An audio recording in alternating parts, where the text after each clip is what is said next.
আপনারা দেখেছেন কয়েকদিনের আগে একটা ভিডিও ফুটেজ, পুলিশ গুলি চালাচ্ছে আর এক শ্রেণীর কোরআনের প্রেমিক জীবন দেবার জন্য হাজির।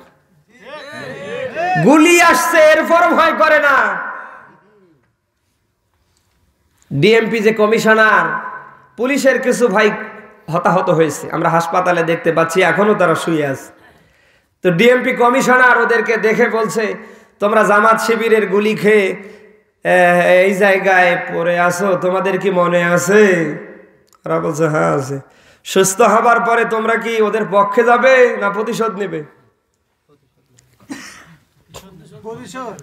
পুলিশদেরকে ডিএমপি কমিশনার লক্ষ্য করে বলতিস, জামাত শিবিরের গুলি খেয়ে এই জায়গায় এসে কাঁদরাছো, সুস্থ হবার পরে কি ওদের পক্ষে যাবে না প্রতিশোধ নেবে?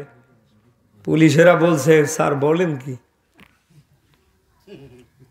আমি পুলিশ ভাইদের দৃষ্টি আকর্ষণ করছি, আপনি কারো চামচা না, আপনি কারো মালিকানা গোলাম না, আপনি এদেশের চাকর, এদেশের কামলা।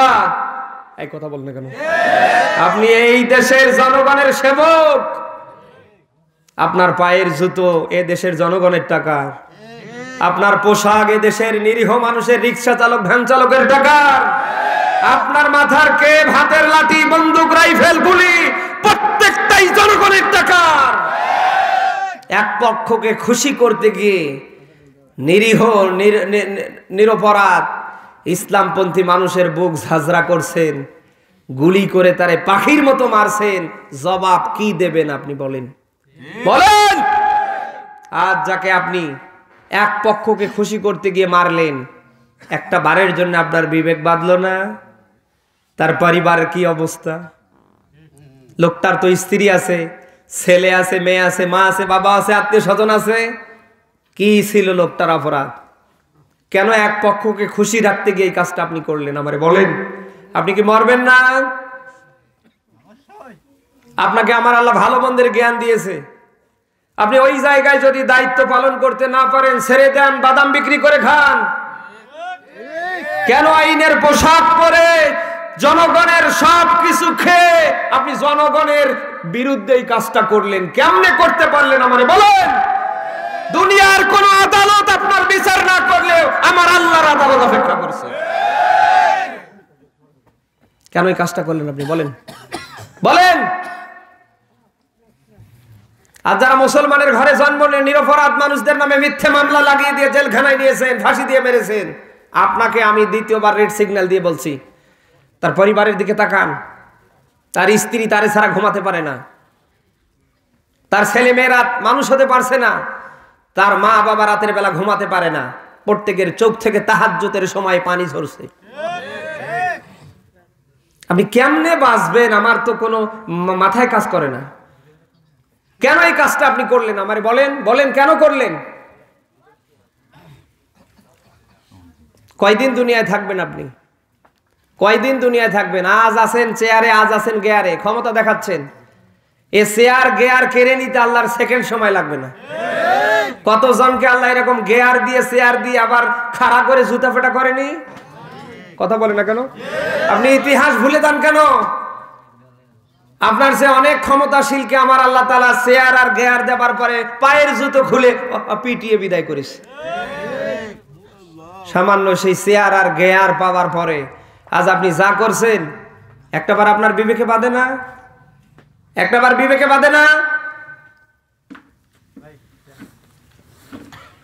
আশা করছি অন্তত মুসলমানের ঘরে জন্ম নিয়ে কাজগুলি করবেন না। ইসলামের বিরুদ্ধে হিন্দুরা, বৌদ্ধরা, বিধর্মীরা লাগবে, এটা স্বাভাবিক। কিন্তু আপনি তো মুসলমান ভাই, আপনার জন্ম হয়েছে মুসলিম পরিবারে, তা আপনি তো এই কাজ করতে পারেন না। বন্ধ করেন। আখেরাত আছে, পরকাল আছে, মিজান আছে, ফুলসেরাত আছে। আজকে যাদেরকে খুশি করবার জন্য এই কাজগুলি করছেন, কিয়ামতে কাউকে পাবেন না, সবাই আপনার থেকে আলাদা হয়ে যাবে। প্রিয় কুষ্টিয়াবাসী, আবেগ দিয়ে নয় বিবেক দিয়ে কথাগুলি নেবার চেষ্টা করছি। আমার আল্লাহ তাআলা পৃথিবীতে দুইটা হক আমাদের জন্য নির্ধারণ করেছে। একটা হকুল্লাহ তার, আর একটা হকুল ইবাদ বান্দার। হকুল্লাহ বলতে আমার আল্লাহর হক বোঝায়। আপনি বান্দা হিসাবে তার বিধান মানবেন, এটা স্বাভাবিক, এটা আপনার আমার জন্য প্রযোজ্য। কথা বলেন না কেন? এখন আপনি বান্দা হয়ে যদি আমার আল্লাহর হক শতভাগ না মেনে মারা যান, সেটা তার ব্যাপার। তিনি রহিম নামের, গফুর নামের, গফফার নামের খাতিরে আপনাকে মাফও করে দিতে পারে। এই কথা বলেন না কেন? আবার আপনাকে অপরাধী বলে জাহান্নামের আগুনে আমার আল্লাহ চালানো করে দিতে পারে। ওটা পার্সোনাল বিষয় কার? আরো জোরে। 2 নাম্বার আর একটা হক হচ্ছে হকুল ইবাদ, বান্দার। আপনি বান্দাকে হাত দিয়ে যদি কষ্ট দেন, জবান দিয়ে কষ্ট দেন, যে কোনো ভাবে যদি বান্দার চোখ থেকে পানি ঝরান, ওই বান্দা যদি আপনারে মাফ না করে, আমার আল্লাহ মাফ করবে না। ঠিক। আজ আপনি একজন মানুষ হয়ে আর একজন মানুষের যে সর্বনাশ করলেন, পায়ে কোরাল মেরে পা টুকরো টুকরো করে কেটে দিলেন। আরে ভাই, ওই মানুষটা যদি আপনারে মাফ না করে, আমার আল্লাহ আপনারে মাফ করবে না। এত বড় সর্বনাশা কাজ আপনি কেন করলেন আমারে বলেন? এই জন্য পৃথিবীতে মানুষের ভেতরে যারা মানুষের উপরে টর্চার করে, অত্যাচার করে, জুলুম করে, আমার আল্লাহর ভাষায় তারা জালিম। তারা আরো জোরে বলেন। এই জালিমরা পৃথিবীতে যাই করে না কেন, এরা যাই হয় না কেন, আমার আল্লাহ ওদের জীবনের কোনো ভালো কাজ নেয় না, নেবে না। কেউ মানুষের উপরে যদি টর্চার করে, জুলুম করে, অত্যাচার করে, মানুষের হক হরণ করে, নষ্ট করে, অযতই নামাজ পড়ুক, রোজা রাখুক, অযতই হজ ওমরা করুক, যত বড় দাড়ি বাড়াক, যত বড় মাথায় টুপি পরুক, পাগড়ি পরুক, যত বড় জুব্বা পরে বেড়াক, যত ভালো কাজ করে মারা যাক, ওর জীবনের কোনো আমল আমার আল্লাহ নেয় না, কিয়ামত পর্যন্ত করলেও নেবে না। আরো জোরে বলেন। কারণ আল্লাহ তাআলার স্পষ্ট তথ্য, পৃথিবীতে ওই সমস্ত মানুষদের উপরে আমার আল্লাহর অভিযোগ, মামলা, যারা মানুষের উপরে জুলুম করে, অত্যাচার করে, টর্চার করে। আপনি সূরা 42 নাম্বার, সূরা 25 নাম্বার পারা 6 নাম্বার পৃষ্ঠার 42 নাম্বার আয়াত দেখবেন। আল্লাহ পাক বলেন, ইন্নামাস সাবিলু আলাল্লাযীনা ইয়াযলিমুনান নাস ওয়াযাবগুনা ফিল আরদি বিগাইরিল হক। বলেন আল্লাহু আকবার। আমার আল্লাহ বলেন, নিশ্চয় নিশ্চয় আমি আল্লাহর মামলা, আমি আল্লাহর অভিযোগ ওই সমস্ত মানুষের উপরে, ওয়াযাবগুনা ফিল আরদি বিগাইরিল হক, যারা অন্যায় ভাবে আমার জমিনে মানুষের উপরে জুলুম করে, টর্চার করে। কে বলছে? আল্লাহ। আরো জোরে। আল্লাহ যদি কারো উপরে মামলা দেয়, অভিযোগ দায়ের করে, ওর বাঁচার উপায় নাই। আরো জোরে। প্রধানমন্ত্রী যদি কারো উপরে মামলা দায়ের করে, ও গর্তের ভেতরে থাকলে ওরে বের করবে না? করবে না? এই মামলা থেকে বাঁচা যাবে? আরে ভাই, আমার আল্লাহ তাআলা তো আপনার উপরে নিজেই মামলা দিচ্ছেন, অভিযোগ দায়ের করে ফেলছেন। আপনারে কোন বাপ সেই দিন বাঁচাবে আমারে বলেন? আজ আপনি এমন জীবন, এমন মানুষ হয়ে ফেলেছেন, আপনি এখনো মারাই যাননি। কোন রকম মশা কামড় দিয়েছে, কোন রকম জ্বর এসেছে, জ্বরের তাপমাত্রা 103 ডিগ্রি। কত? আরো জোরে।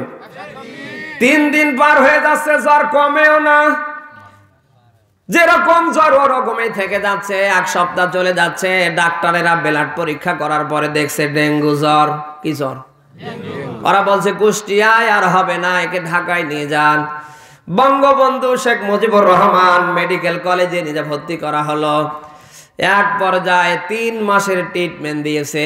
কত মাস? 3 মাস। আরো জোরে বলেন। এদিকে এলাকায় সবাই ফেসবুকে পোস্ট দিয়ে ফেলেছে, শয়তানটা যেন আর না ফিরে আসে। আরে ভাই, আপনি এখনো মারাই যাননি, শুধু ডেঙ্গু জ্বর ধরা পড়েছে। 3 মাস ঢাকা শহরের বড় বড় হাসপাতালে থাকতে হবে। আপনার এলাকার মানুষ আর বসে নেই, সবাই ফেসবুকে অলরেডি পোস্ট দিয়ে ফেলেছে, এটা যেন আর বিদায় না হয়, ফিরে না আসে। এই কথা বলতে করে। এই যদি বাস্তব চিত্র আপনার হয়, মারা যাবার পরে আপনার জন্য যতই জানাজা দেয়া হোক, 3 দিন 7 দিন 40 পালন হোক, আল্লাহ মনে হয় নেবে? কথা বলেন না কেন? তা আপনি কি করছেন? এখনো সময় সামনে আপনার আছে, হয়তো আজরাইল আরো সামনে আসতে বাকি আছে। যখন আজরাইল এসে যাবে আর কাজ আরো জোরে। এই জন্য আমার আল্লাহ বলেন, আনিবু ইলা রাব্বিকুম ওয়াসলিমু লাহ মিন ক্বাবলি আয়াতিয়াকুমুল আযাব সুম্মা লা তুনসারুন।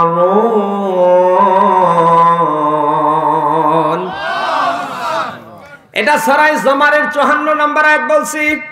আল্লাহ পাক বলেন, বান্দা আমার দিকে ফিরে আসো, ওয়াসলিমু লাহ, আমার কাছে আত্মসমর্পণ করো, সারেন্ডার করো। কে বলছে?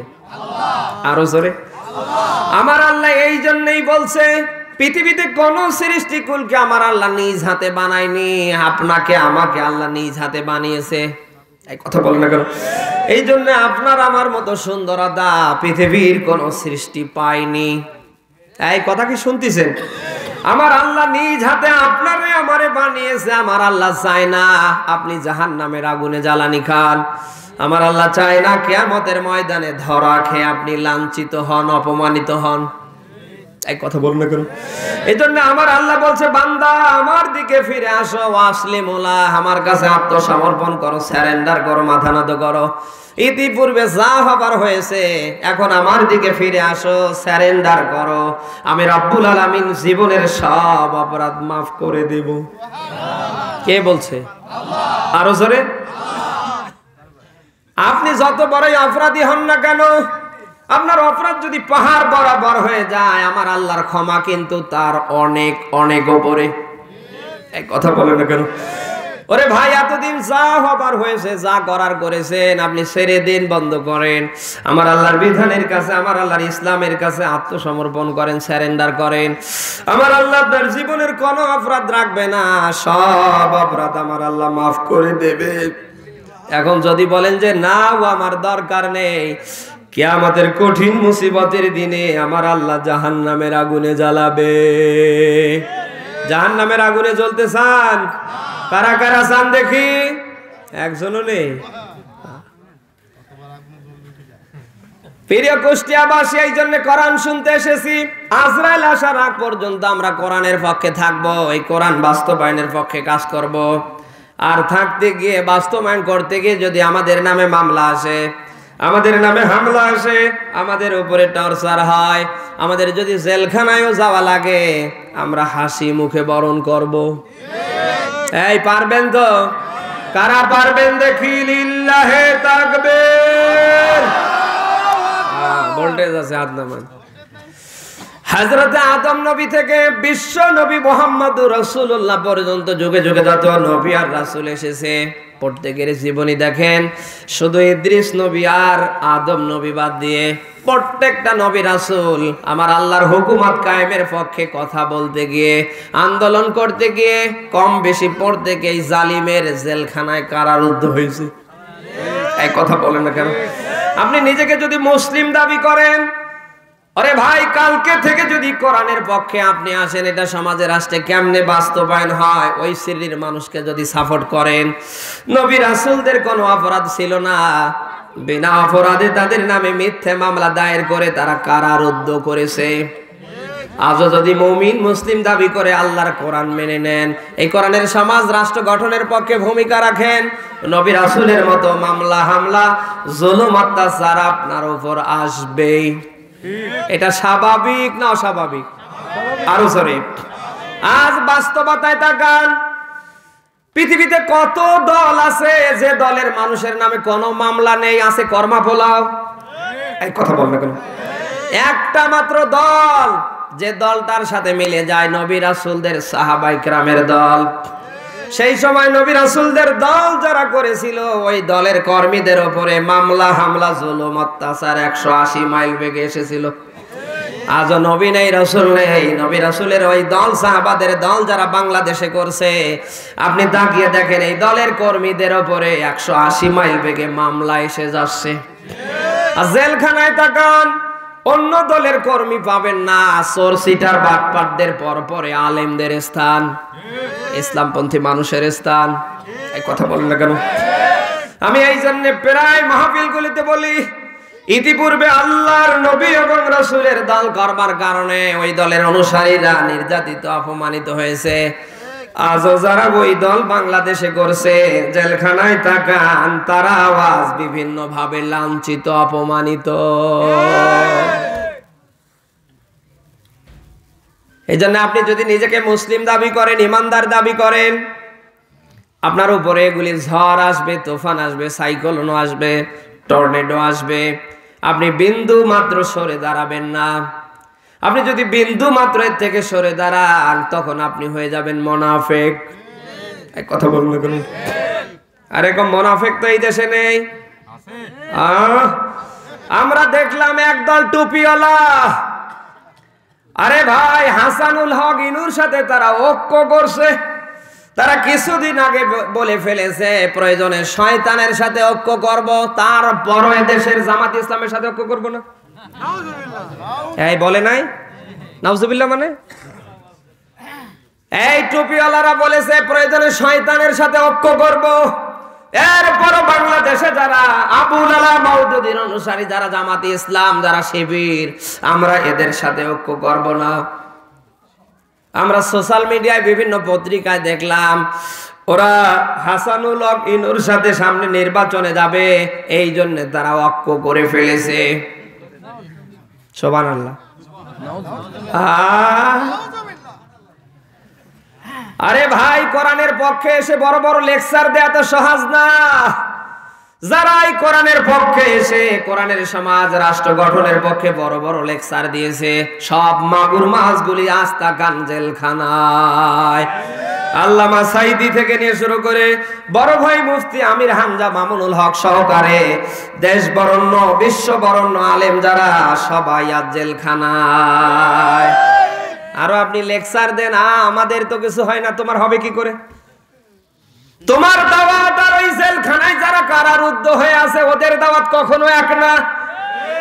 তোমার দাওয়াতে তোমার নিরাপত্তার জন্য দেশের প্রশাসন চলে আসে, তোমার গাড়ি বাড়ির সব নিরাপত্তা আসে, তোমার কর্মা পোলার ব্যবস্থা হয়ে যায়। আবার ওই মাঠে ইসলামী আন্দোলনের কোন কর্মী যখন এসে কথা বলে, পুলিশ আবার উল্টো দিকে গ্রেফতার করে নিয়ে যায়। দুইটা দাওয়াত কি এক? কথা বল না কেন ভাই? এই জন্য আল্লাহর একজন ওলি বলেছিলেন, তোমার কালেমার দাওয়াতে কর্মা আসে, পোলাব আসে, ভালো জায়গার থাকার ব্যবস্থা হয়, আর এই কালেমার দাওয়াত দিতে গিয়ে, প্রতিষ্ঠা করতে গিয়ে আমার ফাঁসির দড়ি এসে যায়। এই কথা বল না কেন? এরকম মানুষ যদিও এ দেশে নেই। সুবিধাবাদ জিন্দাবাদ, যেদিকে পানি সেদিকে ছাতা। আমার ভাইরা, এই জন্য আপনি মুসলমানের ভেতরে মুনাফিকি করবেন না। আপনি যদি মুনাফিকি করেন, আপনার দুনিয়াও শেষ হবে, আখিরাতও শেষ হবে। ওই সময় নবীজির সাহাবীদের ভেতরে যারা মুনাফিকি করেছে, আজ তাকিয়ে দেখেন তাদের নামে আজ মানুষ বদদোয়া করছে। এই কথা বল না কেন? নবীজির একজন সাহাবী নাম আব্দুল্লাহ ইবনে উবাই, নবীদের পিছনে নামাজ আদায় করবার পরে, রমজান মাসে রাসূলুল্লাহর সাথে রোজা রাখার পরে, ইফতার করবার পরে, তারাবি পড়বার পরে, রাসূলের সাথে হজ ওমরা করবার পরে মুনাফিকি করেছে। এক কথা বলবে কেন?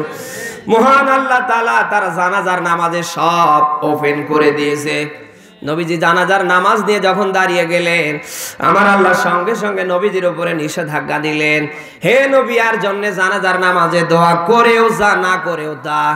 ইন্নাহুম কাফারু বিল্লাহি ওয়া রাসূলি ওয়া মাতু ওয়া হুম ফাসিকুন। হে নবী, এটা আপনার সাহাবী, আমি জানি, আপনার মায়া লাগছে আমি জানি, এর জন্য দোয়া করেও যা, না করেও তা। কারণে মারা গিয়েছে বদখত নাফরমান ফাসিক অবস্থায়। কে বলছে? আরো জোরে। আমি আবারও বলছি, আপনি মুসলমানের ভেতরে যদি মুনাফিকি করে মারা যান, আপনার দুনিয়াও শেষ, আপনার আখিরাতও শেষ। এদেশে তো আর এখন মুনাফিক চেনা যায় না। দাড়ি টুপি জুব্বা আব্বা, নামাজ কালাম ঈমান আমল দেখলে মনে হয় জান্নাত থেকে পালিয়ে এসেছে। 5 ওয়াক্ত নামাজের 1 ওয়াক্ত ছাড়ে না, তাহাজ্জুদও বাদ দেয় না, সালাতুল আওয়াবিনও বাদ দেয় না, ইশরাকও বাদ দেয় না।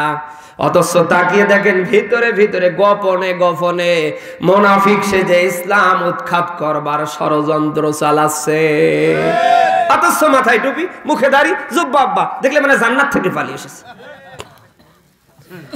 এই জন্য মাঝে মাঝে আমি প্রায় বলি, ছোট্টবেলায় যখন আমরা স্কুলে পড়াশোনা করতাম, তো স্কুল থেকে আসার পরে রাস্তার ধারে আমরা দেখতে পেতাম কিছু জায়গায় মাছ মনে হচ্ছিল, পানি শুকে শুকে একেবারে ঠিক জায়গা মতো এসে গিয়েছে। আর পানিতে নজর দেওয়ার পরে মনে হচ্ছিল যে একেবারে মাছ মনে হয় ভরে গিয়েছে। কাছাকাছি যাবার পরে অত কিছু তো আর বুঝিনি। আরে ভাই, শরীরের জামা খোলার পরে ওগুলো মাছ মনে করে সব কিছু যখন বাসায় নিয়ে এসে ফেলেছি, মা দেখার পরে আচ্ছা তারি পিটুনি দিয়েছে। তুই মানুষ হবি কবে, তোর স্কুল পাঠাইছি আর এগুলো কি নিয়ে আইছিস? আমি এত করে বলছি মা এগুলো তো মাছ, তাড়াতাড়ি রান্না করে দাও, আমি দুপুরে ভাত খাবো। মা আরো পিটান, কারণ আমি না চিনলেও আমার মা চিনতে পেরেছে ওগুলি মাছ না ব্যাঙের বাচ্চা। আপনি ছোট্টবেলায় ব্যাঙের বাচ্চা আর মাগুরের বাচ্চা দুইটাকে এক জায়গায় করবেন, কোনটা ব্যাঙের বাচ্চা কোনটা মাগুরের বাচ্চা বোঝার কথা কয় না ভাই? আপনি কোনটা ব্যাঙের বাচ্চা আর কোনটা মাগুরের বাচ্চা এক জায়গায় ছেড়ে দিয়ে খুঁজবেন, একটারেও পাবেন না। আপনি যেটারেই দেখবেন সেটারেই মনে হবে মাগুরের বাচ্চা।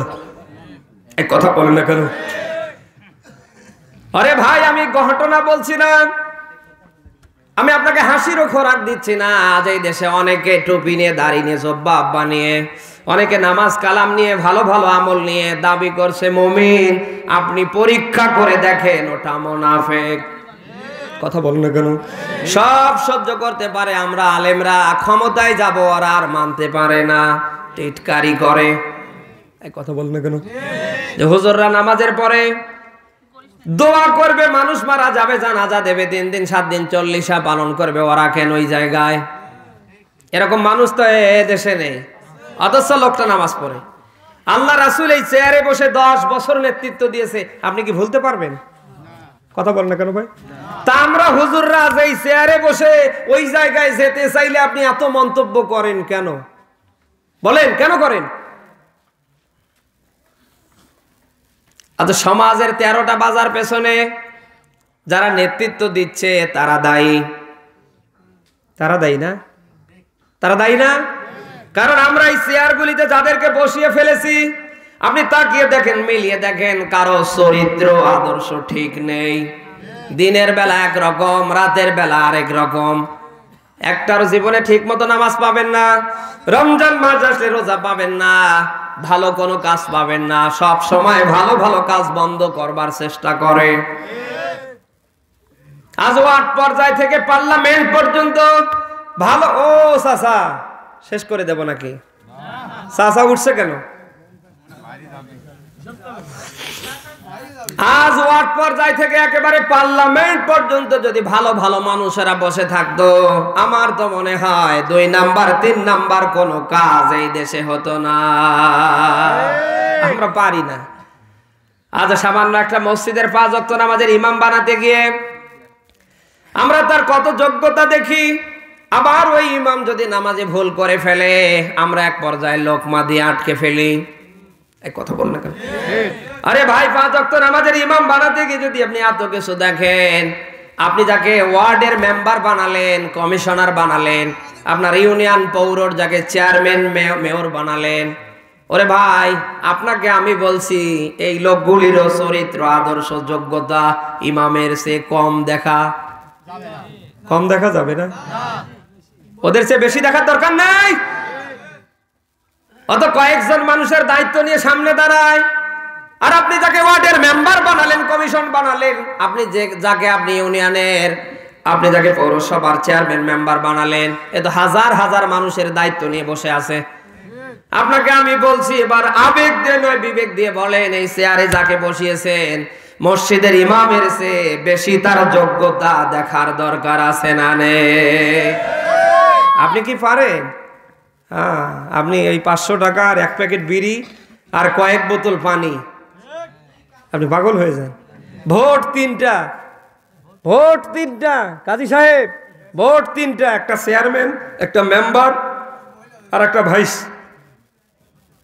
টাকা খেয়ে বেড়াচ্ছে, বিড়ি খেয়ে বেড়াচ্ছে, টাকা নিয়ে বেড়াচ্ছে, পানি খেয়ে বেড়াচ্ছে, 3 × 39 জন। সুবহানাল্লাহ। হ্যাঁ, কেন এই কাজটা করলেন বলেন? আমার ভাইরা, এই জন্য আপনার নেতা ঠিক করতে হবে। আপনার নেতা যদি ঠিক না হয়, কিয়ামতের ময়দানে আল্লাহ নেতার কারণে আপনারে ধরিয়ে দেবে। সূরা বনী ইসরাঈলের ৭১ নম্বর আয়াত দেখবেন, আল্লাহ বলেন ইয়াউমা নাদউ কুল্লা উনাসিম বিইমামিহিম। বলেন আল্লাহু আকবার। আল্লাহ তাআলা বলেন প্রত্যেকটা নেতাকে ডাকা হবে সেই দিন দল বল সহকারে।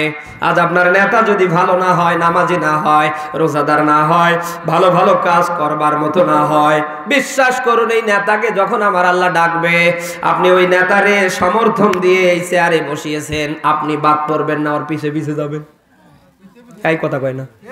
ওই নেতা জাহান্নামে গেলে নেতার সামসা সামুজ আপনাকে আমার আল্লাহ দেবে। এজন্য আগে আপনার কাজ হবে আপনার সাইয়েদ, আপনার নেতা ঠিক করা।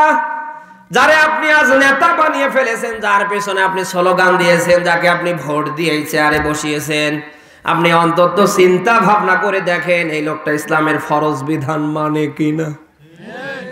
এই লোকটা যদি না মানে, ওরে জুতা খুলে বয়কট করেন। আপনি পারেন? আজ আপনার এমন এমন মানুষের সাথে সঙ্গ, এমন এমন মানুষের সাথে আজ আপনার বন্ধুত্ব, যার দিকে শয়তান তাকিয়ে দাঁত বের করে হাসে। এক কথা বল না কেন? ইসলামের কোন রহস্যই খুঁজে পাওয়া যায় না, ভালো কোনো কাজ পাওয়া যায় না, সব করছে 180 মাইল বেগে শয়তানকে খুশি করবার জন্য। আদর্শ কিয়ামতের ময়দান যেদিন কায়েম হবে, সেই দিন মানুষগুলি এই জায়গাটা সামনে দাঁড় করিয়ে দুঃখ করবে। ইয়া ওয়াইলাতা লাইতানি লাম আত্তাখিয ফুলানান খলিলা। বলেন আল্লাহু আকবার। এটা সূরা ফুরকান 25 নম্বর সূরা 19 নম্বর পারা, প্রথম নাম্বার পৃষ্ঠার 28 নম্বর আয়াত দেখবেন। কথা কি শুনতেছেন? আল্লাহ তাআলা বলেন মানুষ সেদিন দুঃখ করবে, আফসোস করে বলবে রব্বুল আলামিন আজ আমাদের জন্য ধ্বংস, আজ আমাদের জন্য দুঃখ, দুর্ভোগ। আমরা দুনিয়ায় জিন্দা থাকতে যদি ওই সমস্ত মানুষদেরকে খলিল করতাম, বন্ধু করতাম, আমাদের আমানত নামক ভোট দিয়ে, রায় দিয়ে যদি এদেরকে আমরা চেয়ার গলিতে বসাতাম, অন্তত আজ এই জাহান্নামের দ্বার প্রান্তে আমাদের আশা লাগতো না, আমরা আসতাম না। কথা শুনতেছেন? আজ আপনার আফসোস হয় না? আজ আমার মতো আলেম দেখলে আপনার হিংসা হয়? আমি আপনার মসজিদে হক কথা বললে আপনি মানতে পারেন না, হিংসা করেন, রাগ করেন, রেগে যান। আপনি একটা আজে বাজে কমেন্ট করে ফেলেন, হুজুর মনে হয় জামাত ইসলাম করে। এক কথা বল না কেন? আরে ভাই, আমি জানি আমার কথা এখন আপনারে খারাপ লাগছে। ওই যাইছে চাচা উঠস।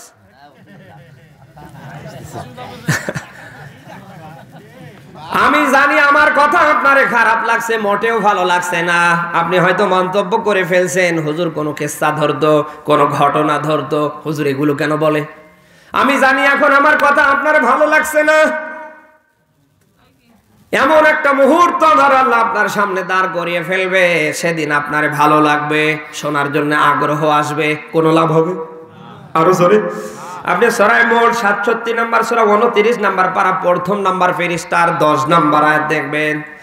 সেদিন আপনি নিজেই দুঃখ করে বলবেন রব্বুল আলামিন, আমরা যদি ওই সমস্ত মানুষদের কথাগুলি শুনতাম, নাকিল অনুধাবন করতাম, অন্তত আজ আমরা এই জায়গায় আসতাম না। এই জন্য কি বলছি, আবেগ দিয়ে নয়, একটু বিবেক দিয়ে নেবার চেষ্টা করেন। আপনি যদি বিবেক দিয়ে নিয়ে কালকে থেকে আপনার ব্যক্তি জীবনে, পারিবারিক জীবনে, সমাজ জীবনে, রাষ্ট্র জীবনে, সব জায়গায় আপনি কায়েম করতে পারেন, আমি আবারও বলছি আপনি সফল। কিয়ামতের ময়দানে মহান আল্লাহ আপনাকে জান্নাত দেবে। কোরআনের পক্ষে থাকবেন তো সবাই? আল্লাহ যেন আমাদের তৌফিক দান করে। আমরা আজ মাজলুম, অসহায়, আমাদের পক্ষে কেউ না থাকলে আছে কে? আরো জোরে। আর আল্লাহ যাদের পক্ষে থাকবে, পৃথিবীর কারো বাবার বেটির ক্ষমতা নেই ওরে উৎখাত করা।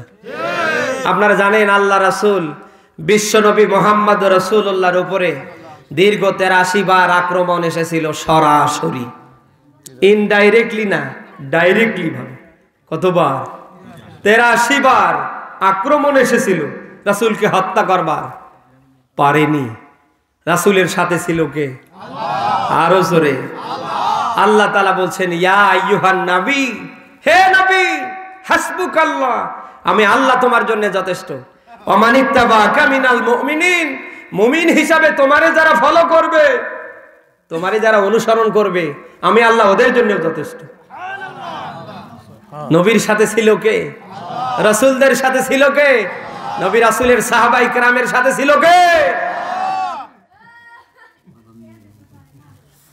আমরা নিজেকে যদি মুমিন দাবি করি, আল্লাহ রাসূলকে যদি শতভাগ আমরা ফলো করতে পারি, অনুসরণ করতে পারি, ও আল্লাহ তখনও ছিল, এখনো আছে। तमाम পৃথিবীর কাফের, মুশরিক, ইহুদি, খ্রিস্টান, চিটার, বাটপাররা এক পক্ষে হলেও আমাদের শেষ করতে পারে না, পারবে না।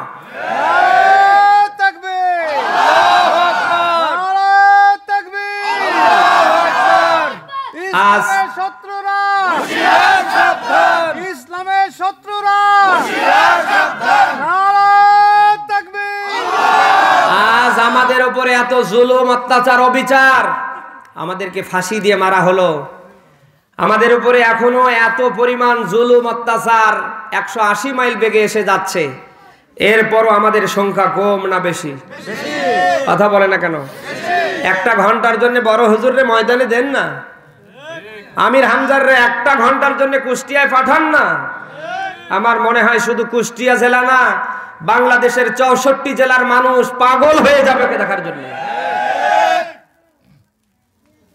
মাজলুমের সাথে পৃথিবীর কেউ না থাকলেও আছে কে? আর যুগে যুগে যারা মাজলুম, আল্লাহ তাদের বিজয় দিয়েছে।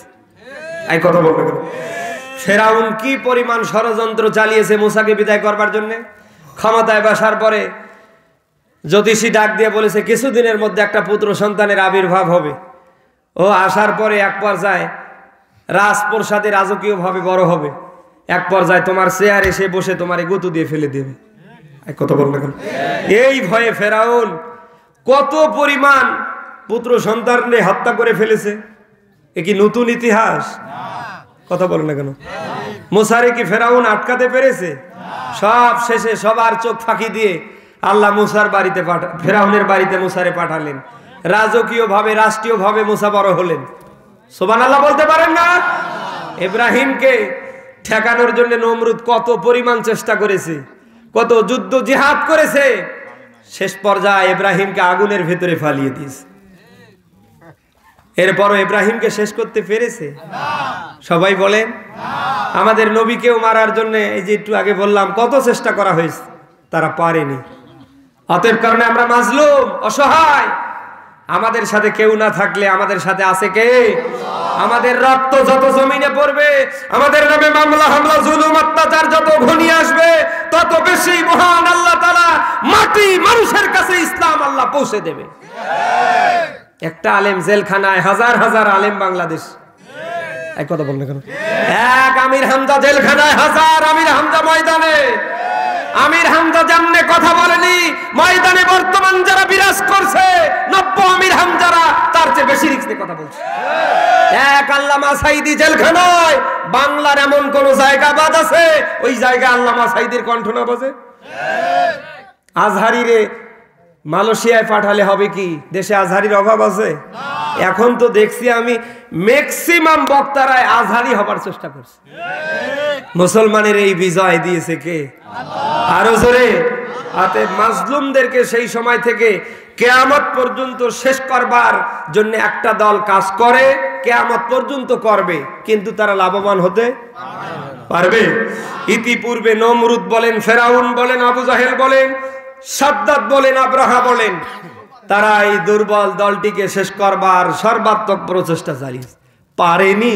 আল্লাহ তাআলা জনমের মতো ওদের বিদায় করে ফেলেছে। কথা বলে না কেন? আজও নবী নেই, রসুল নেই, সাহাবায়ে কেরাম নেই। ওই দল আমরা যারা করছি, আমাদেরকেও শেষ করবার সর্বাত্মক প্রচেষ্টা চলছে। ওরা যত শেষ করবার প্রচেষ্টা করবে, তত বেশি মাটি ও মানুষের কাছে আল্লাহ ইসলাম পৌঁছে দেবে। পৌঁছে যায়নি? কথা বল না কেন? আমরা একটু পরিবেশ পাচ্ছি না, এই জন্য ঘর থেকে বের হতে পারছি না। এক কথা বল না কেন? খালি একটু পরিবেশ যদি আমরা পেয়ে যাই, আমাদের অনুকূলে আসে, বিশ্বাস করবেন বাংলাদেশের 56,000 বর্গ মাইলের কোন রোড ঘাট রাস্তাপথ বাকি থাকবে না।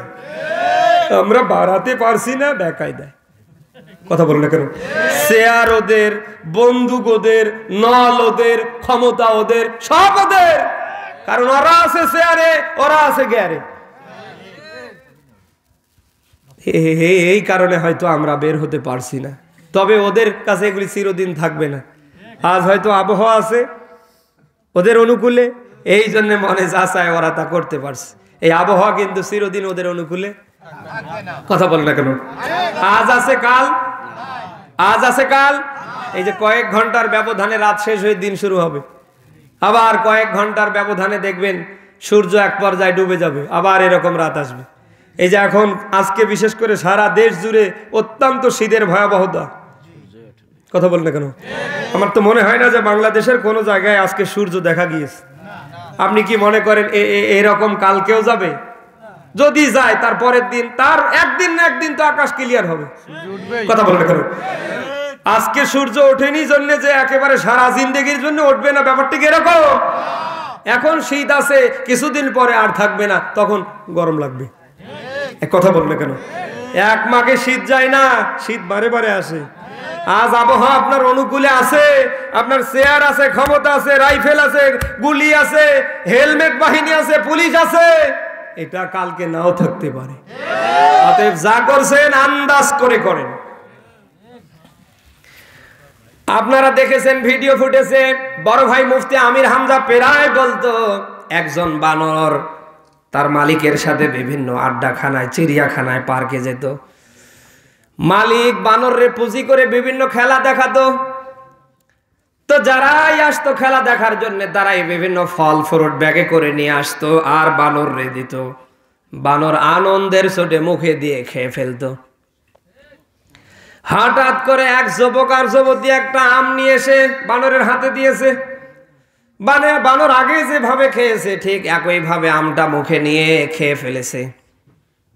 পরের দিন সারা দিন চলে যায়, বানরের পেট থেকে আর আমের আঠি বের হয় না। অসুস্থ অবস্থা। বানরের মালিক বোঝার পরে ডাক্তার নিয়ে আসলেন। এক পর্যায়ে বানরের পেট থেকে আমের আঠিটা বের করে ফেললেন। এই যে সারা দিনের একটা কষ্ট, বানর বোঝার পরে সন্ধ্যাবেলায় যখন কোনো পার্কে চলে গিয়েছে, আবার আগের মতো যুবক যুবতীরা বিভিন্ন ফল ফ্রুট নিয়ে এসে তারে দেয়া শুরু করেছে। এখন আর আগের মতো মুখে দেয় না, এবার দিচ্ছে পিছনে। কোথায়? আপনি হাসতেছেন কেন? ও যখন পিছনে দিচ্ছে, যারা ফল ফ্রুট হাতে দিয়েছে তারা 180 মাইল বেগে তেলে বেগুনে চলে উঠছে। বেটা তুই বেদব, তোর বানর বেদব। বানরের মালিক ডাক দিয়ে বললেন, না আপনারা মন খারাপ করবেন না, গতকাল আপনাদের মতো এই রকম জোড়া কবুতর এসে একটা খাবার দিয়েছে। আমার বানর বুঝতে না পেরে মুখ দিয়ে পেটে নিয়েছে, সারা দিন আজ গিয়েছে, ওটা বের হয় না।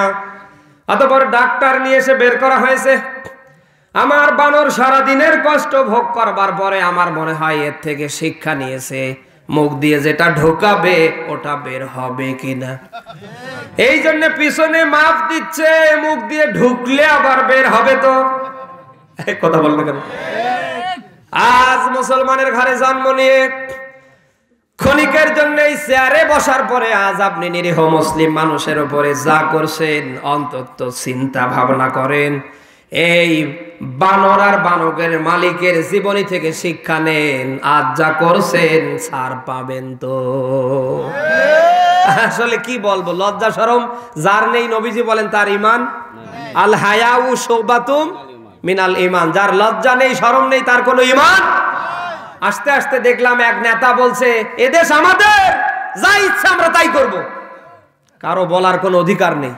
আমরা এদেশ স্বাধীন করেছি, মনে যা চাই আমরা তাই করব। দেশ কি ওরাই স্বাধীন করেছে? আমাদের তো লাগে নাই।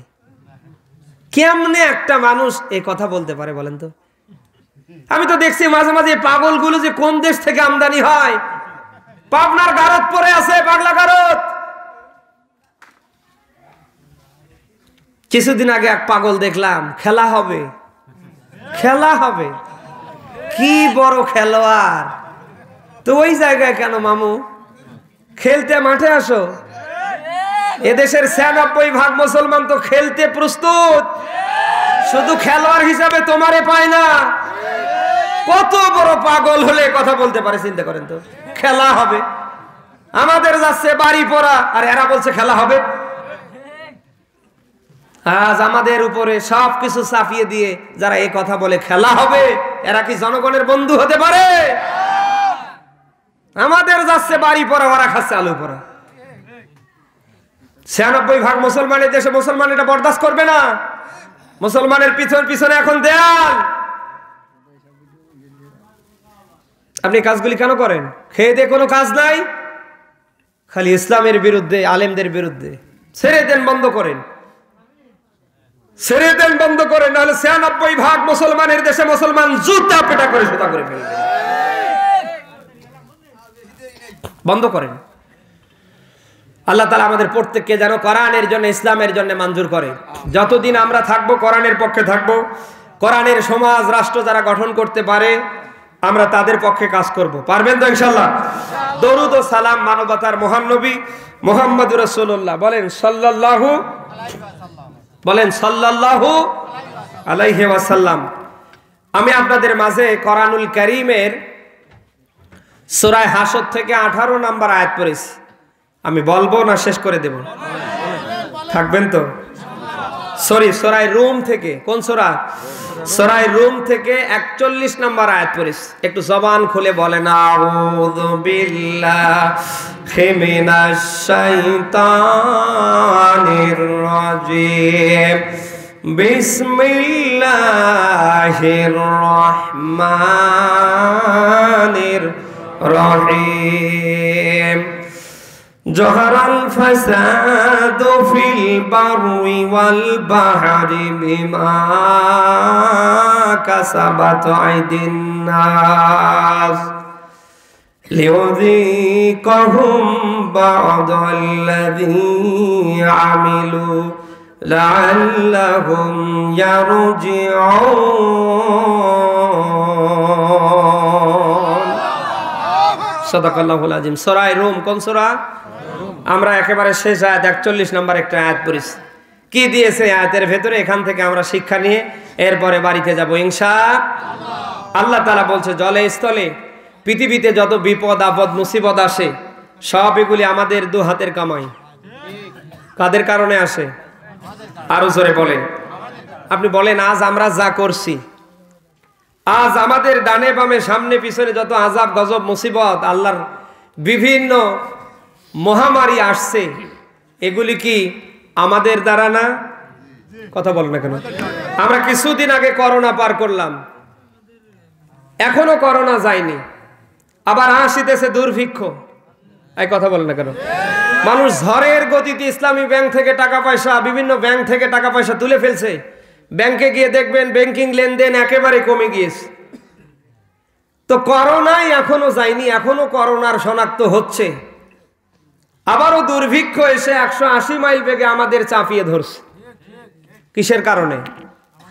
কথা বলে না কেন? করোনা আসার আগেও যায়, এখনো করোনা আসার আগেও বিড়ি টেনেছি, এখনো টানতে আছে। এক কথা বলে না কেন? করোনা আসার আগেও এক ওয়াক্ত নামাজ পড়িনি, এখনো পড়ছি না। আগে ওই হাত দিয়ে সুদের জমজমাট ব্যবসা করেছি, ওজনে কম দিয়েছি, মানুষের আইল ঢেলেছি, এখনো ওই কাজ করতে আছে। এক কথা বলবে কেন?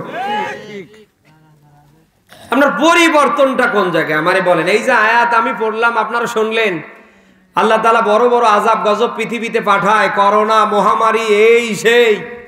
আল্লাহ তো চায় আপনি যেন এর থেকে শিক্ষা নিয়ে শাস্তি পেয়ে তার দিকে ফিরে আসেন।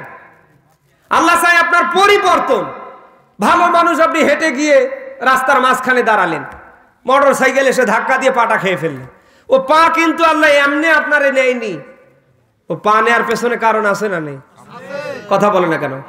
কারণ আপনি এই পা দিয়ে, এই অঙ্গ প্রত্যঙ্গ, এই বডি দিয়ে যে সিটারি বাটপারি করেছেন, আমার আল্লাহ এই পাটা বিদায় করে দেবার পরে এর থেকে আপনার শিক্ষা দিতে চায়, বোঝাতে চায়, সিটারি বন্ধ করো, বাটপারি বন্ধ করো, 2 নাম্বারি বন্ধ করো, খারাপ জায়গায় যাও, ছেড়ে দাও, না হলে তোমার ওপর পাটাও থাকবে না। এই কথা বল না কেন? এমনি আপনাকে বিভিন্ন রোগ ব্যাধি দিয়ে আল্লাহ হাসপাতালে, ক্লিনিকে, বাড়িতে রেখেছে। বাড়িতে হাজার হাজার টাকার খাবার ফ্রিজে, মানুষ এসে খায়, হাসতে হাসতে বের হয়ে যায়, আপনি দেখেন কিছু বলতেও পারেন না। কথা বল না কেন? খাওয়া তো দূরের কথা, মুখে নিলে মারা যাবেন। ও রোগ তো আল্লাহ এমনি দেয়নি, আমার আল্লাহ দিয়েছে ওখান থেকে শিক্ষা নেবার জন্য। এই কথা বল না কেন? এরকম মানুষ এই দেশে কম না বেশি ভাই? খেতে বসলে আর উঠতে চায় না, 4-5 জনের খাবার একবারে খেয়ে ফেলে। আচ্ছা, আপনার আমার জন্য তো আল্লাহ একটা পরিমাণ নির্ধারণ করে দিয়েছে। কথা বলে না কেন? যেটা আপনার 30, 40, 50, 60, 70 যে কয়েকদিন আপনি বাঁচবেন, আল্লাহ তো এটা একটা নির্ধারণ করে দিয়েছে। এখন আপনি 60 বছরের খাবার 10 বছরে খেয়ে ফেললেন, আল্লাহ কি অন্যেরটা কেড়ে নিয়ে আসা আপনাকে দেবে?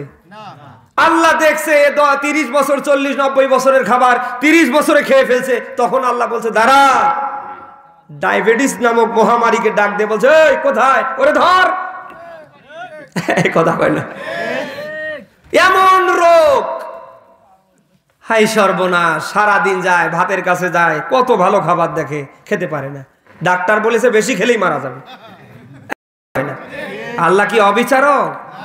কথা কয় না? এই যে বড় বড় বিপদ আপদ মুসিবত যত কিছু দেখছেন, সব আপনার আমার কারণে। আল্লাহ এগুলি চাপিয়ে দেয়, আপনি যেন এখান থেকে শিক্ষা নিতে পারেন, আপনি যেন নিজেকে সেফ রাখতে পারেন, আপনি যেন পরিবর্তন হতে পারেন। আপনার আমার পরিবর্তনটা কোন জায়গায় আমারে বলেন? নামাজ নেই, কালাম নেই, আল্লাহ নাই, রাসূল নেই, আখিরাত পরকাল কিচ্ছু নেই। পরিবর্তনের দরকার আছে তো? যে মসজিদের উদ্যোগে আজকের প্রোগ্রাম, আমি যদি হাত উঠাতে বলি ওই মসজিদে 5 ওয়াক্ত নামাজ কে কে পড়েন, অনেকে হাত তুলতে পারবে না। এখানে যারা আছে আমি যদি বলি কারা এশারের নামাজ পড়ে এসেছেন, ফজর পড়বেন, অনেকের হাত উঠবে না। এই কথা বল না কেন? টাকা পয়সা দিয়ে মসজিদ বানিয়ে সেই মসজিদ ঘরে গিয়ে যদি সেজদা দিতে না পারেন, আপনার মতো কৃপণ পৃথিবীতে আছে? এই মসজিদ ঘরে যত পারেন সম্পর্ক করেন। 8 শ্রেণীর মানুষকে কিয়ামতের ময়দানে মহান আল্লাহ আরশের ছায়া দান করবে, তার ভিতরে আল্লাহর ঘর মসজিদ। এই ঘরের সাথে যারা সম্পর্ক করবে, মহান আল্লাহ তাআলা কিয়ামতের ময়দানে তাদেরকে আরশের ছায়া দান করবে। আমাদের মসজিদের সাথে সম্পর্ক নেই, আমাদের সম্পর্ক আছে চার দোকানের সাথে, বাজারের সাথে। কি মানুষ আমরা!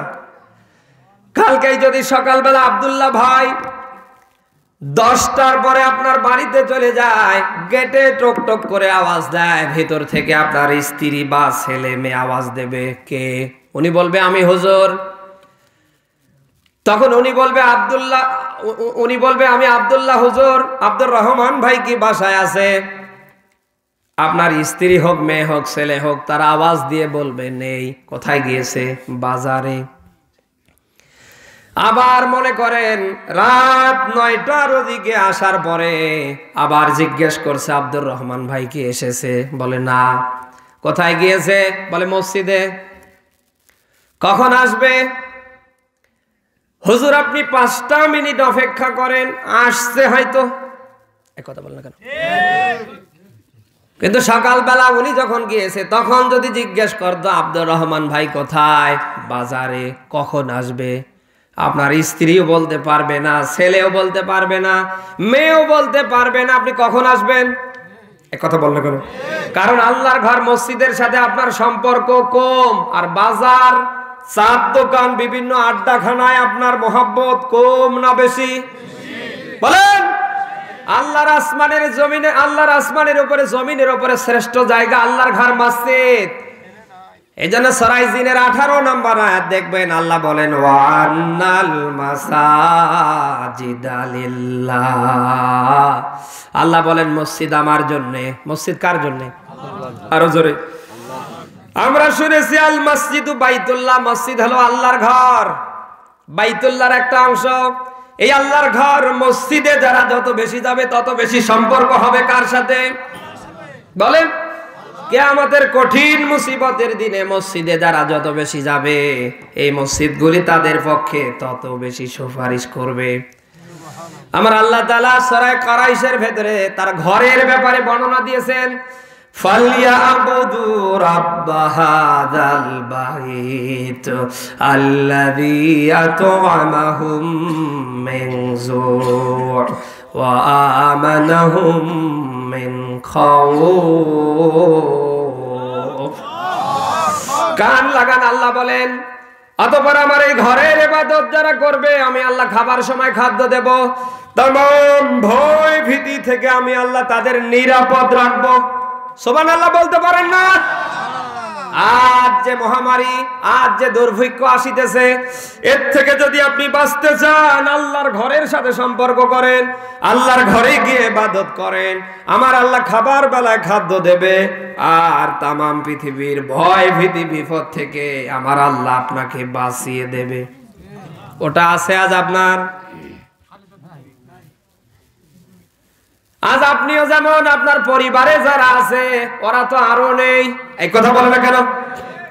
আরে ভাই, আপনার পরিবারের গার্ডিয়ান আপনি। আপনি জিন্দা থাকতে আপনার স্ত্রী যদি ইসলামের ফরজ বিধান না মানে, আপনার স্ত্রী যদি নামাজ না পড়ে, আল্লাহর জমিনে ভালো ভালো কাজ না করে, এই অবস্থায় যদি আপনি মারা যান, কিয়ামতের ময়দানে আমার আল্লাহ আপনারে ধরবে, ডাক দিয়ে বলবে, আব্দুল্লাহ তোর স্ত্রী কেন আমার ইসলামের বিধান মানেনি, কেন আমার বিধানগুলি জমিনে মানেনি? আপনি সেই দিন কিন্তু ধরা খেয়ে যাবেন। এই জন্য আল্লাহর নবী বলেন কিয়ামতের ময়দানে অনেক স্বামী ধরা খাবে তার স্ত্রীর কারণে, অনেকে ধরা খাবে তার ছেলে মেয়ের কারণে। এই কথা বলেন না কেন? আজ আপনার স্ত্রী শ্বশুর বাড়ির থেকে টাকা পয়সা জমি জায়গা আনতে পারে না, এই জন্য পিটান। দেখতে একটু অসুন্দরী তাই পিটান। এক ওয়াক্ত নামাজ পড়ে না, রমজান মাসে রোজা রাখে না, ইসলামের কোন ফরজ বিধান মানে না, আপনি হাত তুলে বলেন কয়দিন পিটিয়েছেন? আরে ভাই, এই জন্য আপনি নিজে ভালো ভালো কাজ করবেন, আমার আল্লাহর ফরজ বিধানগুলি মানবেন, আপনার স্ত্রী আপনার সন্তান সন্ততি যেন মানে ওই পক্ষে আপনি নজর দেবেন। কালকে থেকে যদি নজর দিতে পারেন, ওটার পরিবার থাকবে না, মহান আল্লাহ মিনি একটা জান্নাত বানিয়ে দেবে। আজ আমাদের ঘরগুলি দাউ দাউ করে আগুন দিয়ে ভরপুর হবার পেছনে কারণ আছে না নেই? আল্লাহর নবী ১৫০০ বছর আগে তথ্য দিয়েছেন যে ঘরে রুকু হয় না, সেজদা হয় না, ওটার ঘর থাকে না, ওটা জাহান্নামের গর্ত। এই কথা বলবেন? আজ সেই ঘরে রুকু নেই, সেজদা নেই, যারা দেবে তারা ওগুলো বাদ দিয়ে সব দেখছে ভারতের চ্যানেল। সুবহানাল্লাহ। ঘরগুলিতে রুকু সেজদা বাদ দিয়ে, কোরআনের আমল তেলাওয়াত বাদ দিয়ে যদি ভারতের চ্যানেলের আমল হয়, ওটা ঘর থাকবে না, জাহান্নাম হবে। বলেন। মায়েরা এখন পুরুষের তুলনায় অনেক, এখন পুরুষ যদি আসে ১০০০, মায়েরা হয় ডাবল। মায়েরা এখন বেশি না কম? কথা বল না কেন? আজকের এখান থেকে পুরুষের তুলনায় মায়েদের সংখ্যা বেশি না কম? আপনি তাকায় দেখেন, অনেক মা বোন এসেছে, কিন্তু বাস্তবতায় মা বোনদের জীবনে আপনি কোনো আমল পাবেন না। না পাবেন নামাজ, না পাবেন রোজা, না পাবেন স্বামীর আনুগত্য, না পাবেন পর্দা, পাবেন সব ভারতের চ্যানেলের আমল। এদেশে অনেক মা বোন আছে, কেউ যদি দিনের বেলায় এটা পুরা করতে না পারে, রাতের বেলায় জেগে জেগে কাজা করে। সুবহানাল্লাহ। আমার মনে হয় নামাজ রোজা ইসলামের ফরজ বিধান বাদ দিয়ে যে মারা, যে বোনরা ভারতের চ্যানেলের আমল করে, আমার মনে হয় এদের পেট থেকে যত সন্তান বের হবে সব আল্লামা সাইদি বের হবে। আজ আমি আসার সময় দেখলাম একজন বৃদ্ধা মানুষ আল্লামা সাইদির জন্য কান্না করছে, চোখ দিয়ে ঝারঝার করে পানি ফেলে কান্নায় বিভোর, ডাক দিয়ে বলছে, আল্লাহ আমার জীবনের বিনিময় হলেও আল্লাহর জমিনে আল্লাহর পাখিরে ফিরিয়ে দাও। এমন কোন দিন বাদ নাই, এমন কোন মুহূর্ত বাদ নেই, এমন কোন সময় বাদ নেই যে মানুষটার জন্য মানুষ দোয়া না করছে, চোখের পানি না ফেলছে। আমার তো মনে হয় আজ এই দেশে যে মায়েরা ইসলামের ফরজ বিধানকে মাইনাস রেখে ভারতের বিভিন্ন নাটক, ভারতের বিভিন্ন সিনেমার যারা আমল করছে, যারা ফলোয়ার, এদের পেট থেকে আল্লামা সাইদি বের হবে, মুফতি আমির হামজা বের হবে, আল্লামা মামুনুল হক বের হবে, কাজী ইব্রাহিম বের হবে। এদের পেট থেকে যারা বের হবে সব হবে ইসলাম বিদ্বেষী, কোরআন বিদ্বেষী। আমরা দেখেছি মা ভালো হলে সন্তান ভালো হয়, আর মা যদি ভালো না হয় সন্তান জিন্দেগিতে ভালো হবে না, অবহের চিটার, ওটা হবে বাটপার। আজ মাগুলি ঘরের পরিবেশে যদি ভালো হতো, আমার তো মনে হয় একটা মায়ের সন্তান চিটার বাটপার হতে পারতো না। আজ গাজা বাবা ইয়াবা দিয়ে সমাজে ভরপুর। ভালো মায়ের সন্তান কখনো গাজার সাথে, বাবার সাথে, মদের সাথে আটকে যেতে পারে? পারে কাদের কাদের সন্তান? যারা ওই যে ভারতের চ্যানেল নিয়ে পড়ে আছে। এই কথা বলবো কেন ভাই? না এরকম মা বোন তো মনে হয় কুষ্টিয়ায় নেই। কার আছে হাত তোলেন তো। মা বোন যারা এসেছেন, আপনাকে আমার আল্লাহ সন্তান উৎপাদনের ফ্যাক্টরি হিসাবে পৃথিবীতে পাঠিয়েছে। আপনি যদি ভালো হন, আপনার সন্তান ভালো হবে। কালকে থেকে যদি ইসলামের ফরজ বিধান আপনি মানেন, মনে করেন কালকে থেকে নামাজ শুরু করে দিলেন, আপনি দেখবেন আপনার ছেলেও নামাজ পড়বে, আপনার মেয়েও আপনার পাশে নামাজে দাঁড়াবে। এই কথা বলবেন। আপনি যদি কালকে থেকে ইসলামের ফরজ বিধান পর্দা শুরু করে দেন, আপনার যুবতী মেয়ে কখনো পরিমণির মতো আটো সাটো কাটছাট পোশাক পরতে পারে না, পারবে না। আপনারা দেখেছেন এই পরিমণি এ যাবৎ 5টা স্বামী পাল্টিয়েছে। কিছুদিন আগে একটা বিয়ে করেছে, বিয়ের 4 মাস পরেই পেটে বাচ্চা।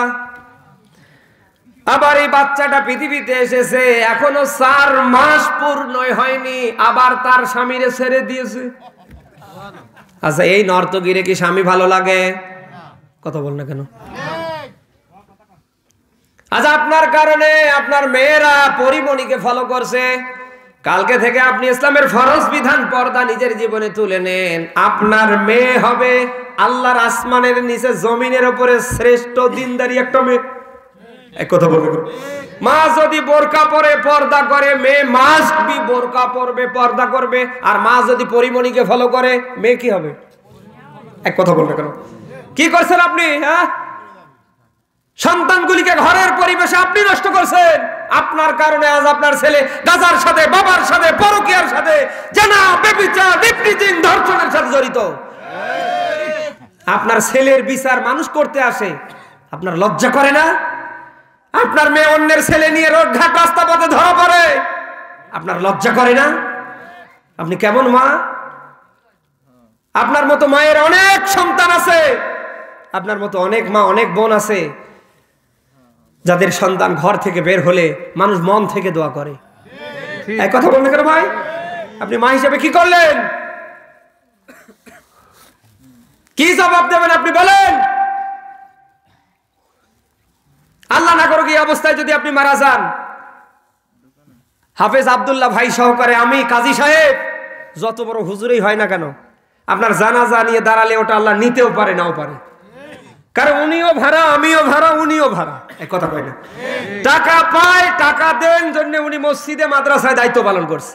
ওই কাজী সাহেব বিয়ে পড়ায়, টাকা যদি না দেন আর আসবে না। এই কথা কয় না ভাই? টাকা দেয়া বন্ধ করেন, ওনারে খুঁজে পাবেন না। আমারে টাকা দিয়েছেন, আমি এসেছি, টাকা দিতে যেন তেন করবেন, এলাকায় আর ঢুকবো না।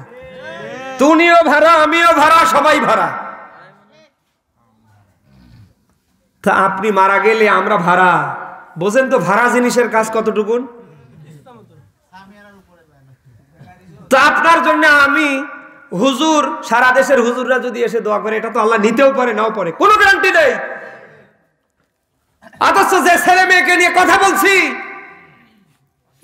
এদেরকে যদি ইসলামের ফরজ বিধান শেখাতে পারেন, এদের ভিতরে দিন তুলে দিতে পারেন, এদেরকে যদি সচ্চরিত্রবান সন্তান রূপে আপনি গড়তে পারেন, আপনার ইন্তেকালের পরে ওরা আপনার সামনে দাঁড়াতে দেরি, আপনার জীবনের গুনাহ আল্লাহ মাফ করতে দেরি না। মুসলিম শরীফের হাদিস আপনারা শুনেছেন না? মানুষের ইন্তেকালের পরে সব আমলের দ্বার আল্লাহ বন্ধ করে দেবে, 3টা আমলের দ্বার কিয়ামত পর্যন্ত আল্লাহ খুলে দেবে। তার ভেতরে 2 নাম্বার হচ্ছে নেক সন্তান। আজ আপনি এমন এমন সন্তান তৈরি করে ফেলেছেন, এখনো মারাই যাননি। 12 মাসে 13টা করে আপনার সন্তানের বিচার হয়। কি আশা করেন এই ছেলের কাছে, মেয়ের কাছে? মাথার ঘাম পায়ে ফেলে এত কষ্ট করে সন্তান মানুষ করার পরে সেই সন্তান যদি আকাম কুকামের সাথে জড়িত, কেমন লাগে আপনারে বলেন? দুনিয়ায় এই যদি বাস্তব হয়, এটা কি করে জাহান্নাম থেকে বেঁচে জান্নাতে নেবে আমারে বলেন? আপনি কি করছেন? আজ মেয়েরে বিয়ে দেবার জন্য, ছেলেরে বিয়ে করবার জন্য বউ খোঁজে, মেয়েরে বিয়ে করবার জন্য ছেলে খোঁজে, কেউ ছেলে দিতে চায় না, বস্তা ভর্তি টাকা নিয়ে বসে থাকে। এক কথা বল না কেন? মানুষ মেয়ে দেবে, আপনার ছেলের বৌমা দেবে কি আশায়? ওর ভেতর তো কিছুই নেই, টাকা নিয়ে বসে আছেন। আপনার মেয়েরে মানুষ বিয়ে করে না, 8টা 10টায় জেলায় বিজ্ঞাপন দেয়া শেষ। অথচ আপনার মায়ের মতো, আপনার বোনের মতো কত মায়ের সন্তান, বোনের সন্তান আছে যাদের কিচ্ছু নেই, তাদেরকে মানুষ বেটার বউ করে ঘরে তুলবে, বস্তা ভর্তি টাকা নিয়ে ঘুরছে। আপনার কমন সেন্স জাগ্রত হয় না? ভালো হন, ভালো হতে টাকা পয়সা লাগে না, ভালো হন। আপনাকে আমি বলছি মা হিসাবে, বোন হিসাবে, আমিও একজন মায়ের সন্তান, বোনের সন্তান। আমি আসমান থেকে ফেটে আসিনি, জমিন থেকে উঠিনি, কোনো না কোনো মায়ের বোনের পেট থেকে আমি এসেছি। এই কথা বল না কেন? আমার হক আছে, অধিকার আছে। আমার মায়ের মতো আপনি একজন মা। কি করছেন আপনি? কি করছেন?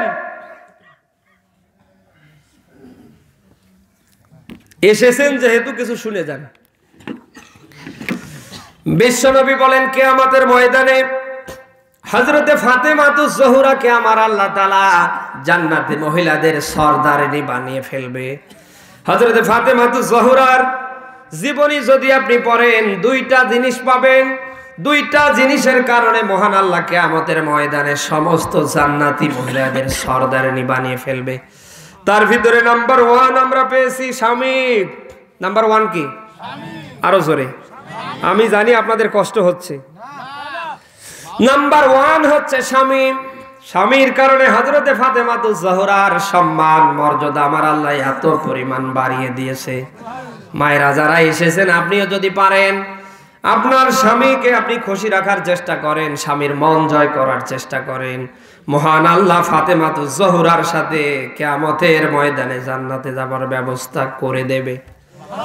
দুঃখের সাথে বলতে হয়, আজ আমার দেশের মায়েরা সেই স্বামীরে খুশি করতে চায় না, ওদের খুশি এসে যায় দুলা ভাই দেবরের।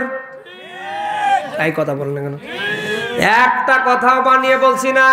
কাপড় চোপড় কিনে দিয়ে আমরা মারা যাই, আমাদের জন্য সাজে না। ওই বললাম দুলা ভাই দেবর বান্ধবী মার্কেট। সুবহানাল্লাহ। কোন মা কোন বোন তার স্বামী বাদ দিয়ে যদি তার দুলা ভাইয়ের জন্য, দেবরের জন্য বাজারে মার্কেটে যাবে, ওই জন্য সাজে, আমার তো মনে হয় নফল নামাজ পড়ার সওয়াব পেয়ে যাবে। হ্যাঁ,